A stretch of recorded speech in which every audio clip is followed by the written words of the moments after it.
Coach Jay Thomas, it's here. Thursday night, Turpin Stadium, the Demons, the Lions, Northwestern, Southeastern, conference opener, season opener. Lord knows you've got a lot to play for and get excited about. Oh, there's no doubt about that. We're very pleased that it's getting started. You know, had a great camp. The guys did a great job battling through all the hot weather, and it's time. They're ready to play someone else. Hit someone else. So, it's been a good start this week. We took a couple of days off just to get our legs underneath us. We didn't miss any days of practice. That's one good thing about it. We didn't get all the rain during camp, so we didn't have to deal with that. But we had a good day yesterday, and looking forward to today. To see where we are. It's a game that is special for the folks around Northwestern. It's the home opener. It's also the second whiteout game. First time since 2001 the Demons will put white helmets on. As Paxton Cook pointed out, that was a pretty good year for the Demons. Talk about the white helmets and the white uniforms at home and how all that feeds into the excitement.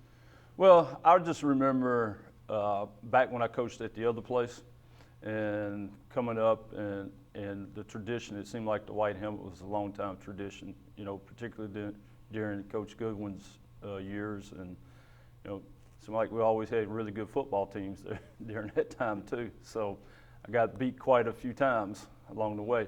But I think it adds to, to our feeling as a team. The guys put them on yesterday for the first time. They looked really good. Looked really good on film last night. We're going back making corrections. It just added a little pep in the step, and it looked really good. It looked sharp. It's very professional. That's the way we wanted it to look. So I think it's a good representation of back in the 90s, 80s, 90s when we wore the white helmets. So, it got me fired up just walking out there to see those hats running around. Let's talk about the matchup on the field between the Pipes, the Demons and the Lions, and the Southeastern Lions. Obviously a team coming off 2 championships, but a new team with a new quarterback offensively, whomever that may be, and a very strong defense. What do you see from Southeastern? Well, Southeastern, they give you a lot of problems across the board. Always well coached. Coach Roberts is, and obviously he's done a tremendous job there. 2-time champion. So. Offensively, they have a lot of weapons, a lot of speed.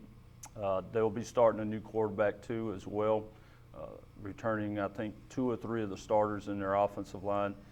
But they got a bunch of guys on the offense they can get the ball to. So, and they do a nice job in their play calling, which your defense, it keeps your defense spread out. You have to defend the sideline to sideline, and in between the tackles, you got to be able to do that too as well.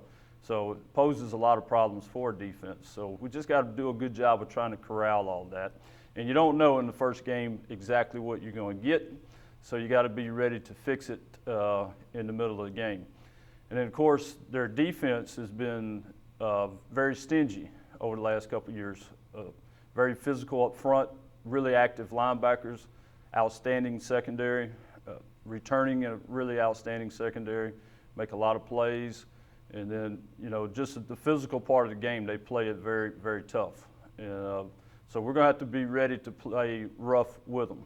And, of course, they're, it's in their special teams, probably one of the best. When you go back and you look at the stats from last year, it was Southeastern or Northwestern State at the top of all those stats. So that's going to be a battle within itself. You got the offensive and defensive battles, but the kicking game will be it'll play a big part, be huge in the game.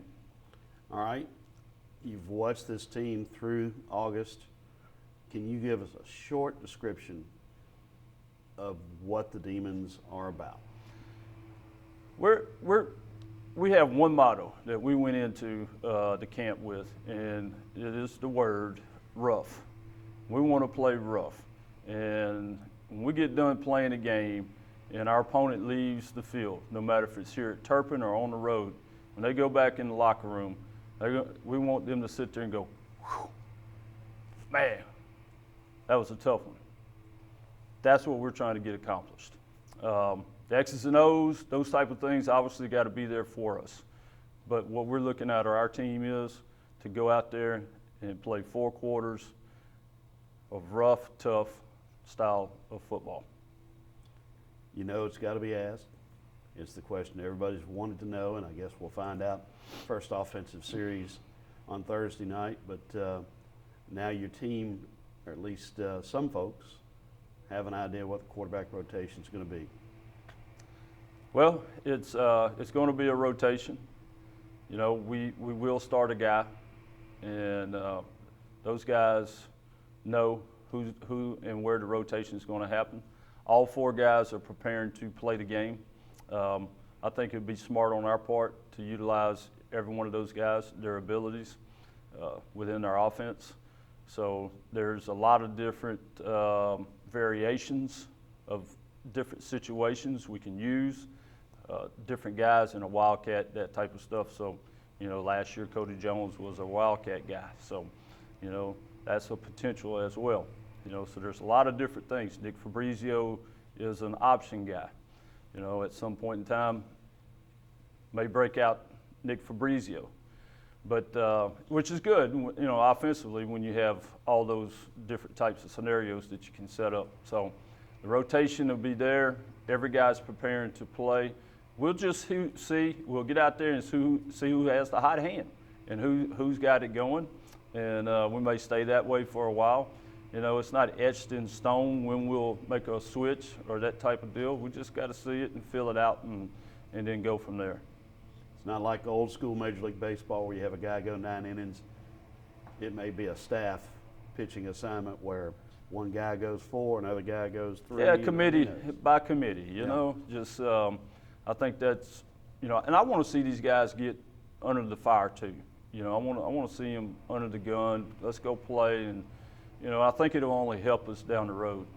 And we got an opportunity, you know, going into the next 2 or 3 weeks to continue this rotation, you know, as we go along. So all those guys are ready, they're prepared, and, you know, at practice is just getting the reps and that type of stuff, getting them ready to go. As Jerry Reed saying, when you're hot, you're hot. When you're hot, you're hot, that's right. And when you're not, you're not. All right, all that said, it's a conference game. Yes. So how important is this one?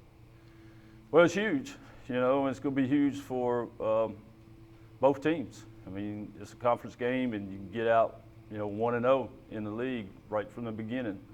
So that part has been there the whole time. You know, once we started preparations in spring and going into the summer, it's always in the back of your mind that this is just not a non-conference game. It is a conference game, and you know, it's gives you a chance to get a leg up on the rest of the competition as you go into your you know, your conference schedule.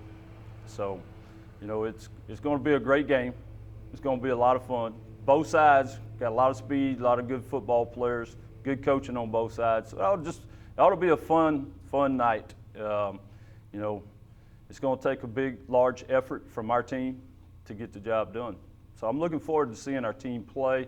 Looking forward to, you know, fixing the things we need to fix, because you really don't know. You try to cover everything going in. It's still a first ball game, and you're trying to cover everything that you can possibly cover. So I think it's going to be very important that our guys line up and just focus on playing football. Thank you, Coach. Yes, sir.